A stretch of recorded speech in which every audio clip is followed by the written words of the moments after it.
Pagkatapos manalo sa minor league ay bumalik si Goro sa Japan, at nang malaman ni Shimizu ang tungkol doon ay hindi na ito umattend pa ng klase bagkus ay agad na pinuntahan si Goro sa bahay ng mga iyon.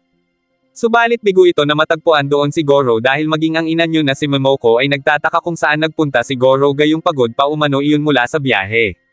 Dahil doon ay sinubukan ni Shimizu na pumunta sa batting cages para magbaka sakali na makikita niya roon si Goro, subalit muli ay nabigo ito sabay naisip na bakit pa nga ba pupunta si Goro sa ganoong klaseng lugar gayong isa na yun ngayong professional baseball player.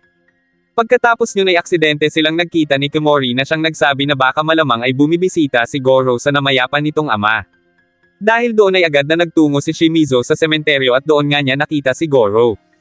Hinintay niyang makatapos iyon sa pagbibigay galang sa ama at saka sila nagkaroon ng pagkakataon na makapag-usap.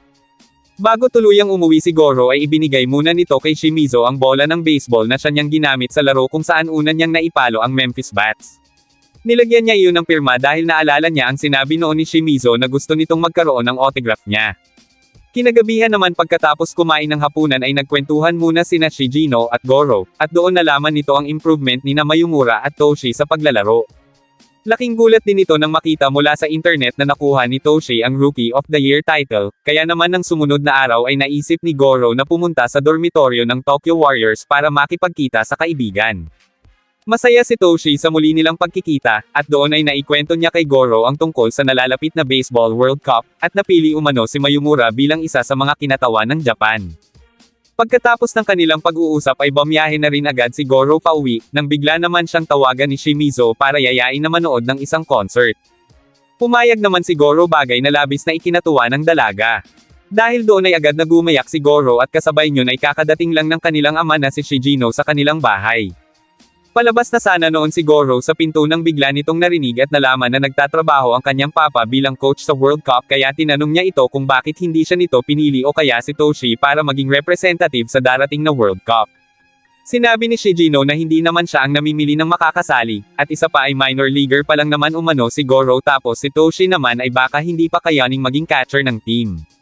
Gayunpaman, sinabi ni Shigino na walang dahilan para magmadali si Goro dahil masyado pa itong bata kaya siguradong marami pa itong pagkakataon, at magkakaroon pa naman umano ng World Cup sa susunod na 4 na taon. Subalit ang hinahabol naman talaga ni Goro ay ang makalaban si Gibson sa World Cup Tournament. Dahil doon ay sinabi ni Shigino na kahit maliit ang posibilidad ay meron pa ring pagkakataon para mapili si Goro na makasali sa national team, sapagkat magkakaroon umano ng practice game sa training camp sa January para sa national team. Doon ay pipili ang mga iyon ng mga batang pro players na makakalaban ng mga representatives, at kapag nakuha umano ni Goro ang atensyon ni Coach Sasaki gamit ang skills nito ay may posibilidad na mapili ito bilang player. Agad iyong sinabi ni Goro kay Toshi, at pumayag naman yun na sumali kasama si Goro. Pagkatapos ng usapan, sinabi ni Momoko kay Goro na late na ito para sa usapan ng dalawa ni Shimizu na magkita ng 6:00. Nagulat si Goro dahil nakalimutan niya na ang lakad nila kaya tinawagan niya si Shimizu at sinabi na mauna na itong pumunta at manood na lang mag-isa bagay na labis na ikinalungkot ng dalaga. Dahil doon ay umuwi na lang si Shimizu kaya nagtaka si Tiger kung bakit maagang umuwi ang ate niya, at isa pa ay parang wala iyong gana. Kinabukasan, nagtungo si Goro sa paaralan upang hilingin kay Mr. Yamada na makapag-ensayo siya sa field ng Seishu. Pumayag naman ang guro kaya sinamahan siya doon ng team captain na si Taiga, at nagkaroon din ito ng pagkakataon na kausapin si Goro tungkol sa naging lakad nito at ng kanyang ate kahapon. Tinanong ni Taiga kung may nagawa bang kakaiba si Goro sa kanyang ate kaya umuwi iyon nang hindi pinanood ang concert at pagka-uwi ay galit pa. Mariing tumanggi si Goro na may nagawa siyang masama kay Shimizu at sinabi na hindi niya lang iyon nasamahan kahapon. Naina si Tiger nang malaman yun at sinabi na malala ang ginawa ni Goro dahil kahit late ay hindi man lang yun sumipot sa usapan. Sa sobrang inis ay halos isiwalat na ni Tiger kay Goro na may gusto ang ate niya rito at pagkatapos ay umalis na para umattend ng susunod na klase. Nagtaka si Goro kung anong ibig sabihin ng mga sinabi ni Tiger kaya kinahapunan ay naisip nito na puntahan si Shimizu sa paaralan yon. Subalit pagkarating niya doon ay itinanggi ni Shimizu na magkakilala sila ni Goro kaya napilitan ang dalawa na tumawag ng guard para paalisin si Goro doon. Sa takot ay hindi sinasadyang nakapasok si Goro sa locker room, at doon ay sinabi na ni Shimizu ang mga hinanakit niya kay Goro, bagay na inisip naman ng ating bida habang sakay sa bus pauwi. Nang makarating sa bahay ay kinausap si Goro ng kanyang ama upang sabihin na hindi umano ito makakasali para maglaro sa rookie team o kahit sa national team. Inaasahan ni Shijino na magagalit si Goro pero sa halip ay mahinahon nitong tinanggap ang desisyon. Kinabukasan ay sinabi ni Shijino kay Momoko na may kakaiba ngayon kay Goro kumpara nung nakaraan, at ganun din ang sinabi ni Momoko dahil hindi umano si Goro kumain ng agahan.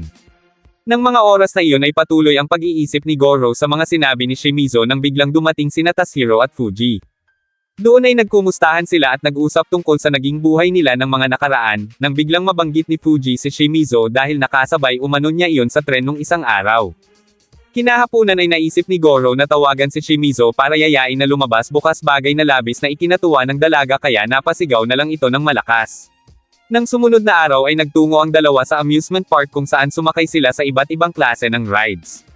Pagkatapos ay sabay na kumain ang dalawa at saka sila pumunta sa Ocean Aquarium para makita ang iba't ibang klase ng isda. Pagsapit naman ng hapon ay doon na umamin si Goro ng kanyang nararamdaman para sa dalaga.